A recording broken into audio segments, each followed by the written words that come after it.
How we feed ourselves for our adventures is so important, and how we feed our souls even more important. Today I'm speaking with a woman who's made it her life's work to help people with their health, wellness, and overall well-being for the last decade. Melissa Hartwig Urban is the founder of the Whole30 program, as well as an author, a speaker, a mom, podcaster, and fellow adventurer. She's someone totally unafraid and unapologetic about being 100% herself and has helped so many people in her own journey. I'm Shelby Stanger, and this is Wild Ideas Worth Living. The Whole30 program is a self-experiment. The goal is to help you learn more about your personal relationships to different foods and what works best for your body. For 30 days, you eat only whole, unprocessed foods, and you eliminate things like gluten, alcohol, and dairy, things a lot of people are often sensitive to. After 30 days, you slowly reintroduce certain foods and beverages one by one, and you learn what does and doesn't work for you so you can best design your own custom diet. The objective isn't necessarily to lose weight, even though a lot of people do, but merely to feel better and learn more about your body and the choices you make to fuel it. Whole30 has amassed millions of followers, and it's become a bona fide health and wellness empire with books, trainings, and brand collaborations. When it comes to speaking her truth and living well, its founder, Melissa Hartwig Urban, she walks the talk. Today, we're not only diving into her journey into Whole30 and how we fuel our bodies, but we also talk about how we fuel our minds and our souls. We get into everything from tips on parenting to sleep, the outdoors, and of course, how to navigate the holiday season.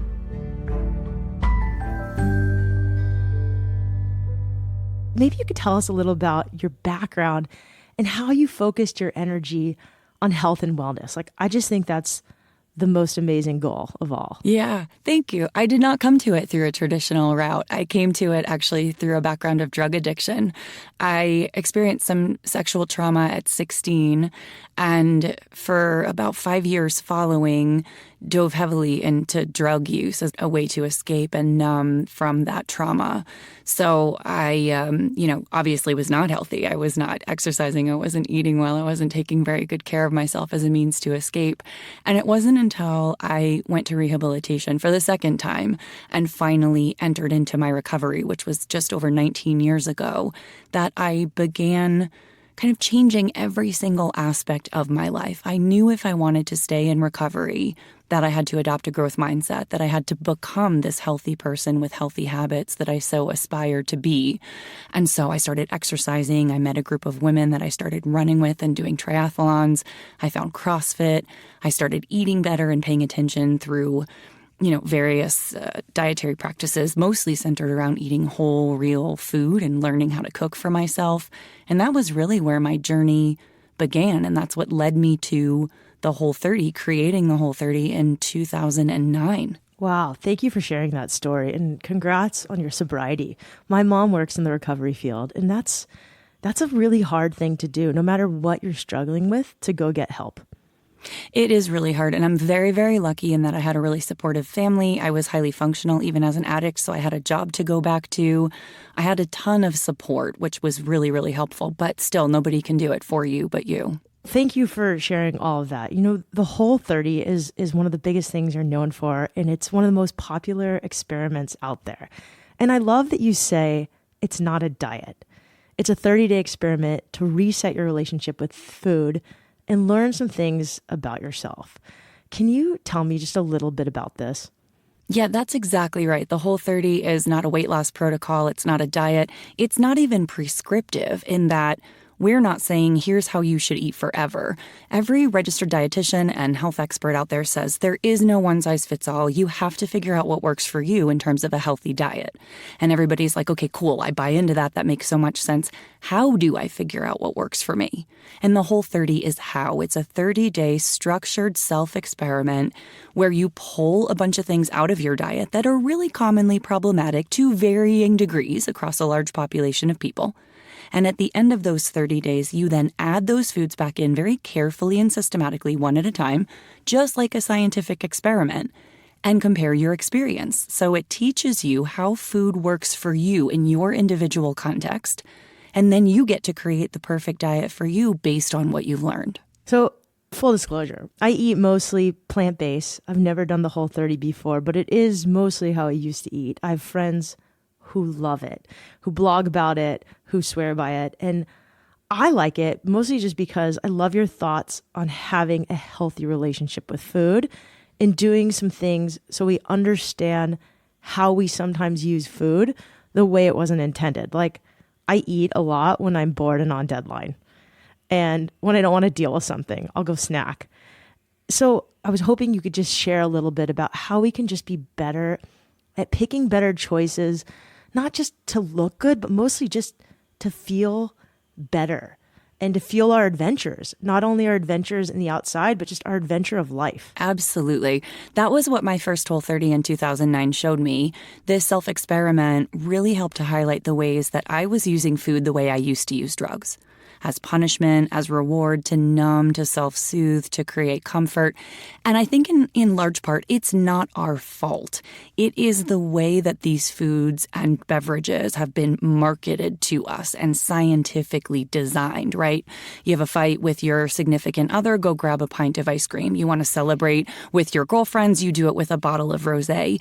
We haven't been taught, nor have we had any impetus to find other coping strategies, other ways of connecting with people in our lives, other ways to self-soothe or to sit in our feelings. And because these foods are so hyper-palatable and so crave-worthy as designed, we fall into this cycle of craving and overconsumption, and then the guilt and then the shame that brings, and then the stress and the more cravings. And like the cycle between food and drugs are really not that different from a psychological perspective. So through the Whole30 and what we try to do by focusing on habits and your emotional relationship with food isn't to take delicious food out of the equation. I want you to be able to celebrate with your mom's favorite chocolate chip cookies or over a bottle of your favorite wine. I just don't want that to be the only coping strategy you have. And so through the program, we teach people other ways to do all of those like emotional self-care items that don't involve a food or a drink that ultimately may make you feel better in the moment, but long-term just makes you feel worse. What are some of those ways we can have a healthier relationship with food by engaging in other activities? I always say most of the time you're not craving a cookie, you're craving a connection. We feel so isolated, although we're more connected than ever with social media and text and DM. But in our real lives, I think we're craving true, authentic, intimate connection. And we very often kind of stuff that down by self-soothing with food or drink. Honestly, I think the best thing you can do is connect with another person, share how you're feeling, express your thoughts, allow yourself to get support. And then my bonus is to do it outside in nature. Yeah, my kind of girl. I just want to give you a hug right now for that. And if you're listening, like feel the hug Melissa and I are giving you right now, wherever you are. How do you take a personal experiment and turn it into a movement that's helped millions of people? Melissa scaled Whole30 in amazing ways, including writing books and forming partnerships with food brands you know and have heard of. Healthy food can be expensive, and it's not always easy to get healthy food everywhere you go. One of the missions Melissa has, making it accessible to anyone who wants to be part of the Whole30 community. Yeah, you've created a huge business out of Whole30, and it couldn't have been easy. Tell me a little about how you built this empire. Oh boy. The Whole30 started off as a 2-person self-experiment. It grew via word of mouth because I shared about it on my blog. I was very heavily connected to the CrossFit community at the time. CrossFitters started sharing about it and implementing it in their gyms. But the way that I've grown the program unintentionally is always by servicing the community first. Every good idea I've ever had has been because somebody in the community has asked me for it. It's been a pain point that I've been able to solve, a resource I've been able to create, or even just listening to kind of the rumblings. I'm very closely connected to the community on social media and my coaches, and just listening to some of the discussions they're having, I've been able to say, okay, I'm seeing this as a need. I'm seeing this as, a service we haven't yet provided. And then I create it. And everything we do has the community in mind. And through that, the program has just grown very organically. So really quickly though, this empire you've created, it's big. I mean, you have coaches and a staff. It's taken a little bit to grow it, but it's grown pretty fast. Any tools or tactics you can share on how you've grown it and managed such a great team? I mean, I love, number one, that it's your mission to listen to your community. I mean, that's how you've grown, but just in terms of how you've managed your own team. Yeah. We've stayed very, very small and nimble on purpose. We've done a lot of hiring this past year, but, we've been running on a team of like 10 full-time people, including me, for many years now, sometimes less than. But because we're small and because we have a relatively loose organizational structure, we've been able to stay very, very nimble. So when the community asks for something or we see an opportunity, there isn't a lot of red tape or consensus. We can just like implement and build on it right away. I've also been incredibly strategic with the way I've chosen partners and keeping things like accessibility in mind, making sure that our strategic partners are just as invested in our community as we are with theirs. I must turn down 9 out of every 10 requests to become a Whole30 approved partner or do some sort of work with us. But again, if it's not serving the community or if it feels gross in any way, I just don't do it. Okay, real quick, you talked about accessibility, and I wasn't going to talk about this, but eating organic fruits and vegetables can be a lot more expensive than going to a fast food restaurant. Yes. And I think that's one of the ways that we've changed. In 2009, 2010, I was very heavily beating the drum of, make sure you're sourcing grass-fed and finished meat because it's better for the environment and better for the animals. Make sure your foods, at least your vegetables on the top 10 dirty list from the environmental working group are organic. And I've morphed a lot into, if I truly want to accomplish our mission, which is every single person in the world who wants to experience the benefits of the Whole30 can, then we need to make the program accessible to all. And that's not by, insisting that people only shop at Whole Foods. It's not only providing resources that are focused on convenience. We're now swinging into Whole30 on a budget, Whole30 on food stamps and WIC, Whole30 at Walmart and Aldi, because there's an immense amount of privilege that assumes that somebody even has access to a health food store, that somebody has the time or energy or finances to be able to afford food like that. So yeah, accessibility is a huge focus of ours right now. And we're working with our coaches and with our community and with our partners to make sure that if you want to do a Whole30, we are making it as accessible as possible. You have a son, right? Mm-hmm, I do. He's 6. He's 6. Oh, what a fun age. So how have you taught your son how to have a healthy relationship with food? Well, in the beginning, it was a lot easier because everything he ate came directly from us. So he didn't have a piece of cake until he was like 4 years old. He still doesn't know what McDonald's is. Like, we've been able to control most of his food. But now that he's in school, it's a little bit more difficult in that he wants to eat what the kids eat. So we just make a lot of correlations between the way he eats and the outcome for him. So for example, remember, Grandpa let you have that ice cream and then boy, your skin, your eczema kind of flared up. I think dairy is not good for your eczema. And if your eczema gets too bad, you can't go swimming in the pool. And so I make that connection for him. We make behavioral connections a lot. We let you have this treat at the farmer's market and then you had that meltdown and you had to go into timeout. I know that sugar doesn't make you behave as well as you could. And he now makes that connection for himself. But I'm also not really stringent about it because he doesn't have a true allergy and it's not like a life-threatening situation. So if he's with his friends and wants to make a choice to eat donut or the birthday cake, I allow him to make that choice and just point out the consequences. That's great advice for parents out there. So if you're a parent and you have a kid and you want them to eat healthier, any other tips that you use? I understand there's the relationship between teaching your kids about how food affects them and affects their performance. But any other tricks making food look pretty I've heard parents. It's hard. I have less street cred in this area because I didn't have to transition my kid from mac and cheese and diet soda to a healthier whole food diet. He's eaten like that since the beginning. But it's really important to take your kid's temperament into account. So for some kids, an all or nothing approach where all the food comes out of the pantry and only good stuff goes in and they can choose anything they want because everything available is a choice you approve of is a great way to do it. Other kids who are perhaps more stubborn or more rebellious, you're going to have to kind of ease them into it a little bit at a time. There's some science behind kids specifically. Right around age 2, they become kind of neophobic. They don't really love new foods. So as much as you can introduce early, you have to introduce a food often. I think it's 8 exposures sometimes before a toddler will finally accept a food. Having a lot of colors, having things that you can dip it in. My kid will eat anything if you put a toothpick in it. So I think it's a lot about being creative as a parent, but also about being patient. Patience, that's a good one. And something that is needed when you're a parent or an aunt. Like I have a bunch of nephews and I just had to practice my patience with them this weekend, but they were pretty fun. Yes.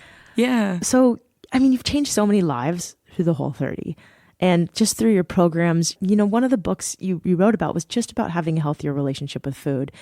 What kind of feedback do you get and what does that feel like? Oh my gosh, the feedback I get. I mean, the only reason I do what I do is so that I can hear from the community how the program has impacted every area of their life. And what I figured out early on through my own personal experience is that the Whole30 has the potential to spill over into every single area.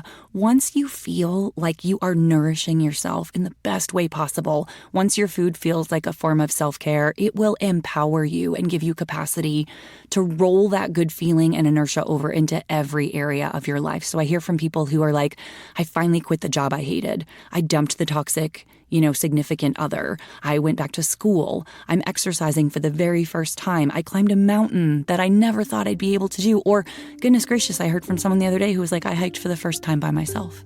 There is no story that makes my heart happier than hearing I felt empowered to go on a hike by myself. It's so true that the positive feeling you get from eating healthier, well, that can enrich every area of your life. I know I feel more myself and more ready to tackle life's next challenges when I'm taking care of myself and treating my body to delicious, nutritious food, as well as doing things like getting enough sleep and filling my brain with kind, positive thoughts. When we return, we'll talk more with Melissa about her daily routines, sleep, and tips on how to build more confidence and practice self-care.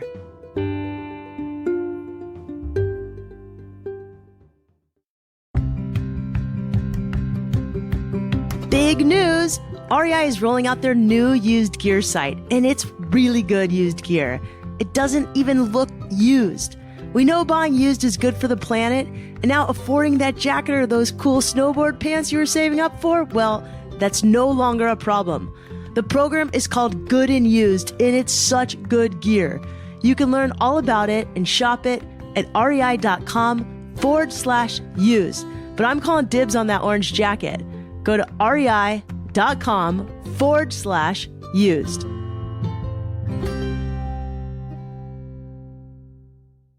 Being more conscious about what you physically put into your mouth is one way to get healthier. But I wanted to ask Melissa what else she's learned about how we should not only fuel our bodies, but how we fuel our minds and our soul.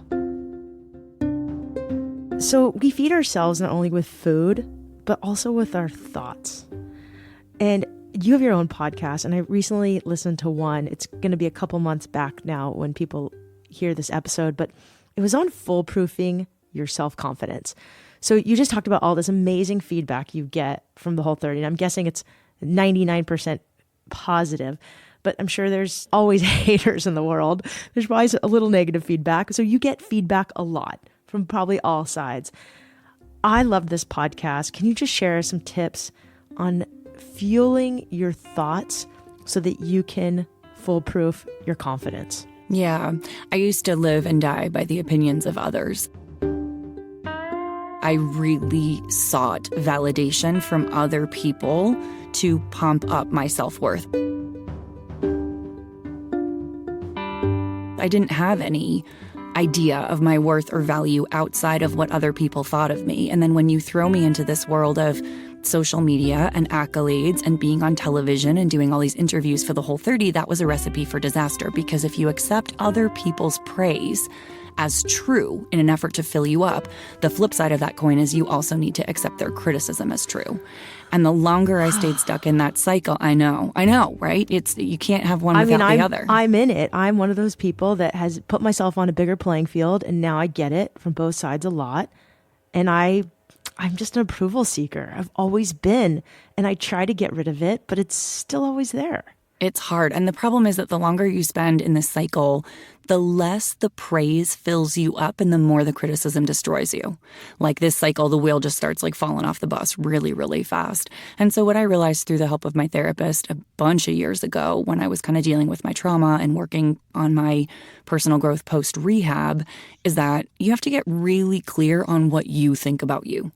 That's it. And, the work of Byron Katie has been very helpful here in terms of accepting what is. But I do this process that I call the self-review on a bunch of different areas of my life. How good a writer I am, how good I am at podcasting, how attractive I am, how athletically inclined I am. And I get really into my feelings on this. And I decide how I feel about me such that the other people's opinions don't really have much sway. So if I, look at this sweatshirt I'm wearing and I really like this sweatshirt, when someone else says I love that sweatshirt, I'm like, cool, I like it too. I'm glad you're experiencing it as pleasant. But when someone says that's the ugliest sweatshirt in the world, I can just dismiss that as, well, I'm sorry you're not loving it, but man, I really do. And I go about my day. That's a really easy example. Now imagine applying that to something like how attractive you are or how talented you are, or how good you are as a mom. That's where the real power lies. Yeah, I started using that in my life. So you also gave the example of your podcast, like how good am I at the podcast? And when you started it, you're like, hey, I'm new at this. I'm maybe not that good. And so when people gave you criticism, you're like, well, that's okay. I have room to improve. But I love the example of your sweatshirt. Yeah. And I'm teaching that to my son right now too. He really likes his colorful nails. He likes painting his nails and his toenails, and he loves how bright and colorful it is. And he's run into some feedback from other kids who kind of make fun of him or ask why his nails look like a girl. And so he and I did the self-review process on his nails where I was like, do you like it? Why do you like it? What do you like about it? How does it feel? And I've seen him now engage in the world in a very different way around the subject of his nails. That's so beautiful. What does he say to kids now? Sometimes he'll say his favorite is like, it's just paint, dude. Like totally dismissing. Other times someone will say like, your nails are weird. And he'll go, I know, aren't they? Like owning it, claiming it. Because there's really not much that you can say if you're agreeing with them. This kid is amazing. He's got a couple strategies. Yeah, I'm pretty proud of him. So as a mom, having a kid, you're busy. You've got a huge empire that you run. So many people must email you every day. Sleep. I'd love to talk. So we have thoughts. Thoughts are a way we feel ourselves, and you can foolproof your own self-confidence by being really honest with yourself and not letting the opinions of others affect you. But sleep's a big one. And I'm just really curious about, I've seen you post on sleep hygiene and some of the tactics you use to have a better sleep routine. Can you share some of this? Yeah, I'm pretty rabid about my sleep because I've come to realize that if my sleep goes, the rest of my healthy habits kind of fall off pretty quickly. If I'm underslept, that promotes like a significant amount of stress in my life. So at least 2 nights a week, I go to bed what I call toddler early, where I put my kid to bed. And then I just go to bed myself and I leave the dishes and I leave the laundry and I put my phone in another room and I'll read a book until I fall asleep. So that feels really good. I go to bed at a pretty consistent time every night. I wake up at like 6:30 without an alarm. My room is pitch black. I have blackout curtains. I don't have electronics in my room. I have this really cool, like water-cooled mattress pad called a chili pad that I'm recently obsessed with. Yes, it keeps me nice and cool at night and it saves my air conditioner bill. I also sleep with a gravity blanket, so one of those like 10-pound blankets over me. And my kid has one as well, a 10-pound one, which is like a fourth of his body weight. From what I understand, it basically comes from the field of autism research. When you have a child who is struggling with sensory issues, they can feel very comforted by feeling the weight of other people on them, whether it's enveloping them in a very, very tight hug or getting into like a closed kind of quiet space. I have a friend who's on the spectrum who always jokes about like wanting to hide under the grill cover when he feels like he needs a little space and energy. And the idea of a weighted blanket is just to provide like this sensation or this weight of feeling sort of hugged or this weight on you. And I find it very reassuring when I sleep. It's not overly hot, but it is heavy. And I definitely enjoy the sensation. I love that. I'm going to go get one right now. Yeah. So no phones by the bed. No phones in the room. That's a recent experiment of mine. After doing a podcast episode with my friend Dr. Ellen Vora, who's a holistic psychiatrist, she was like, get your phone out of your bedroom. And I was like, game on. So I did. And the first 2 nights I had weird anxiety. Like, what do I do if I need something from Amazon at 10 p.m.? Which is, of course, ridiculous. And now I love it. I find it so freeing. I have so much more time for reading, which is a huge passion of mine. I mean, it was always on airplane mode when I slept anyway, so it wasn't like I was getting notifications, but just getting it out of the bedroom has been really freeing. I enjoy reclaiming that space for my own. You're going to think this is pretty crazy, but we just turn Wi-Fi off every day at 9 o'clock, and it doesn't go back on until morning routine is done.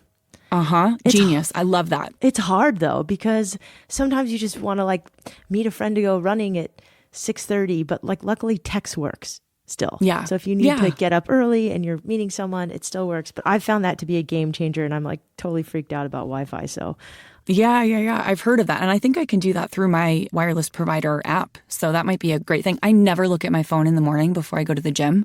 It is part of my very long-standing morning routine is that I move before I do anything else in the morning, including emails or DMs or text messages. So in the morning you go to the gym. Tell me a little bit about your morning routine. I'm curious. Yeah, I wake up, I make my bed immediately every single morning. I either spend time with my son if I have him, or if I don't, I go straight to the gym and I'm out the door by 20 minutes. And it's either the gym or a yoga class or a hike, but I move and meditate first thing in the morning before I do any work whatsoever. So I heard that you will meditate in the middle of the gym.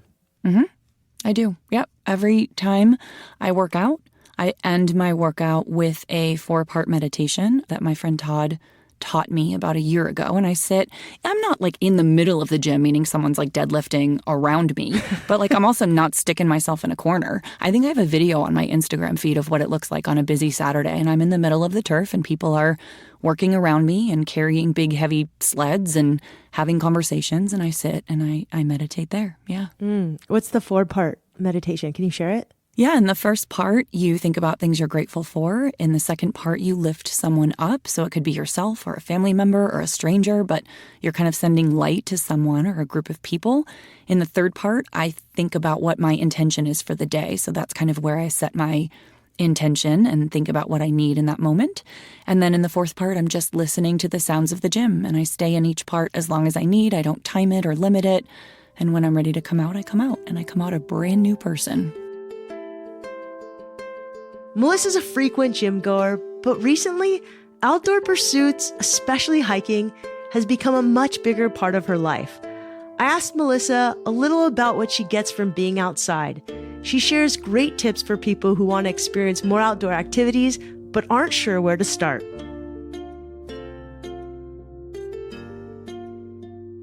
So you were always a gym person, but lately you've been gravitating towards the outdoors. So what in the outdoors do you do? I've been a really avid hiker since I moved to Utah about 9 years ago. So I did some outdoor stuff when I lived in New Hampshire, but coming here where the mountains are so much bigger and so much more accessible, and also kind of, going through some personal transitions in my relationship and having a child, I'm outside hiking year round. I snowshoe. In the winter, I'll throw spikes on, and then I hike all, spring, summer, and fall. Every vacation I think I've taken in the last 5 years has been to hike. I take one big solo trip every year where I hike. I just got back from Glacier. Outdoors is absolutely my church. That's what I call it. So some of the hikes I saw you do were no joke hikes, and you're doing them on your own. As a woman hiking alone, it can sometimes be daunting. Any advice you have, especially in bear country? I love hiking alone. I would not recommend a 14-mile highline trail in bear country in Glacier as your first go. I think if you're a little bit nervous about hiking or nervous about hiking alone, then I love the All Trails app. That's where I find hiking trails in a new area or in my area. Find a hike that's relatively popular so that you can be alone, but you've got plenty of other people near you. Do your homework, always let someone know where you're going. Make sure you've got plenty of supplies. Download the trail app and record as you go. So if you happen to find yourself off trail, you can get back on. I take a lot of safety precautions before I set foot on a long trail by myself.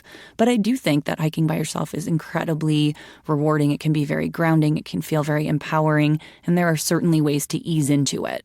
Tell me what you get from the outside that you don't get when you're in the gym. Oh my goodness, what don't I get? My head chatter shuts up at about a half an hour in. I am experiencing the sunshine and the oxygen. I'm, touching leaves as I go and like really getting myself into my environment. I feel grounded. I feel centered. I'm not hiking with music or listening to anything. So it's just me and my thoughts. And I feel like that's where I'm really closely connected to God and the universe. And I have lots of good conversations and receive a lot of wonderful messages that way. And then I also get to experience that this is such a beautiful, vast world. Being out on a summit all by myself at 11,000 feet, not seeing another single person makes me feel very small, but also very powerful at the same time. It's a really lovely reminder. We did a bunch of podcast episodes about the science of nature. And there's a woman named Florence Williams who wrote The Nature Fix. And she proves being in nature not only makes you healthier, but it allows you to make these better decisions. And I think you get this spiritual connection and these answers that you can't get on a pro-con list.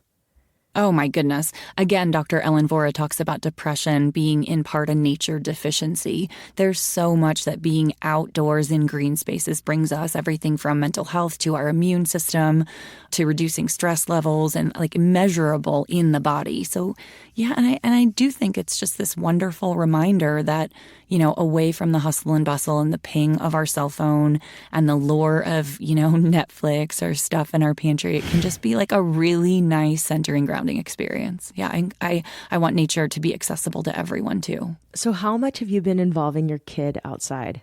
Your 6-year-old?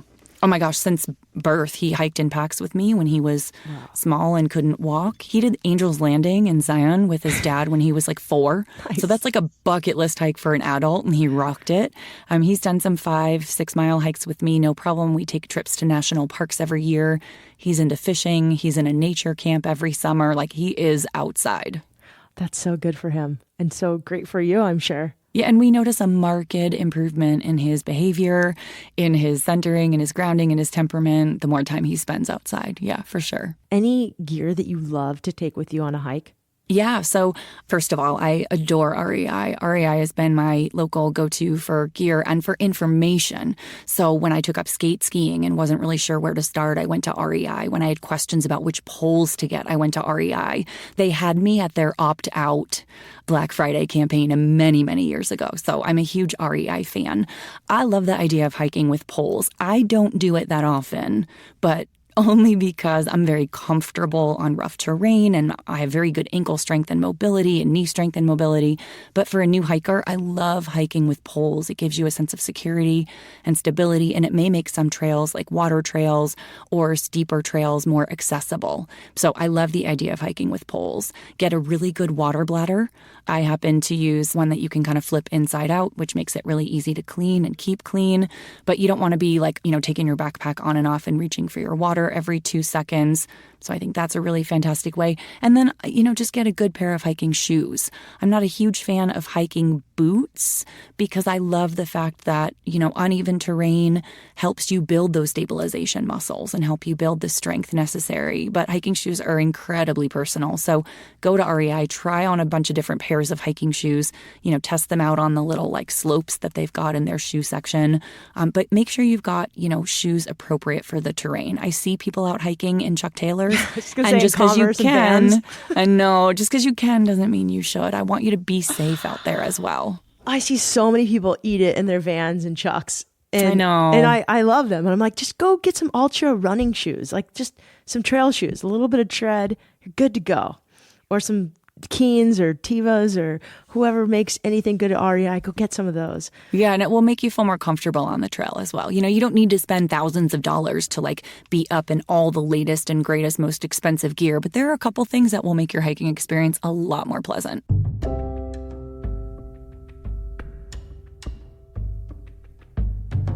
This time of year with the holidays, it can be challenging for us to keep up with our A game when feeling like our healthiest selves. With all the family gatherings, the office parties, the gift exchanges, it's not always easy to stick to healthy choices. Lucky for us, Melissa just came out with a new book that can help take the pressure off.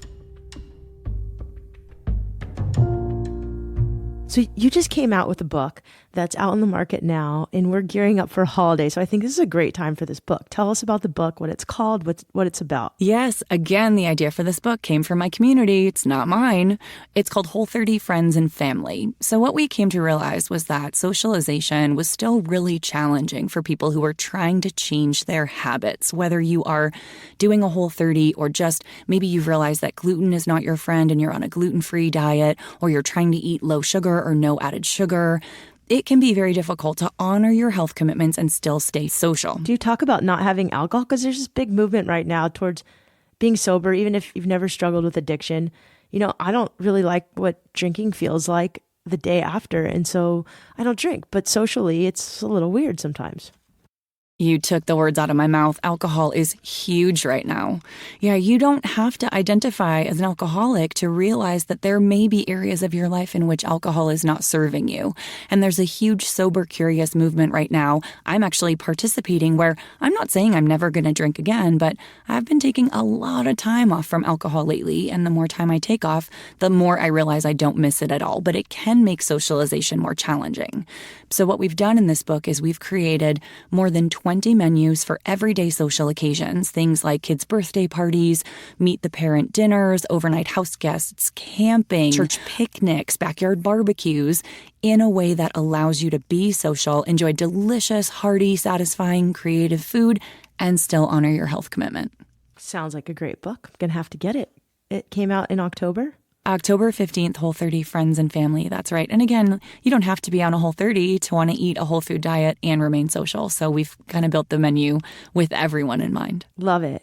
So we're going into the holiday, and holidays are just tricky times for people in staying healthy. So just advice for people going into this holiday season and the new year on staying healthy, but also on setting good intentions for well-being. Yeah. I think a lot of us go into holidays with this idea of like, well, YOLO, I'm just going to do whatever I want, not pay attention to what I eat. And January is going to save me. Whatever my diet is on January, it's going to save me. And I think that yo-yo approach is really, really damaging. Instead, I encourage people to go into the holidays with the mindset of conscientiousness. So the red and green M&Ms on your break room counter are not special. You are a grown-up with car keys and a credit card, and you can go buy M&Ms anytime you want. So thinking consciously and deliberately, is this special in this moment? Is it worth it? Is it going to make me feel like junk afterward? Do I even like it enough to eat it? Do I even want it right now? And approaching those decisions from a very conscientious place of self-care, not just, well, I'm not going to worry about it because it's the holidays, I think can really serve you. It will allow you to eat the things that are truly special, truly delicious, but pass on the things that 10 minutes after you put it in your mouth, you're going to regret. It's not a treat if it makes you feel like crap. I love this idea that we can resist temptation while still being kind to ourselves. Kindness for me is huge. This holiday season, when you're celebrating with your family and friends, don't forget to celebrate your body and your mind as well. I love that Melissa said, it's not a treat if it makes you feel like crap. I also love that she says, once you feel like you're nourishing yourself in the best way possible, it'll empower you and give you capacity to roll that feeling over into every area of your life. What a great way to approach the holidays. I hope you can all fuel your body, your mind, and your souls with great healthy choices and have some fun this holiday season. Thank you so much to Melissa Hartwig Urban for sharing your own adventure with us, as well as helping us think critically about what we put into our bodies and our minds. Also, for teaching me how to meditate at the gym. Yes, I am that girl at my gym now, and I love it. I can now meditate anywhere, and it's awesome. You can check out Melissa's podcast, Do the Thing, at whole30.com/podcast. I don't listen to a ton of other podcasts, but I love this show and listen to it a lot. Melissa, when you're in San Diego, I'd love to take you paddleboarding. And to Patty Agonia, thank you so much for recommending I interview Melissa. You're a gem of a human with a ton of great ideas. This podcast is produced by REI with the help from Annie Fassler and Chelsea Davis. Tune in next week as I remember some of the lessons I learned from this year's guests and what I hope to carry with me into 2020. As always, I appreciate when you subscribe, rate, and review the show wherever you listen. And remember, some of the best adventures often happen when you follow your wildest ideas.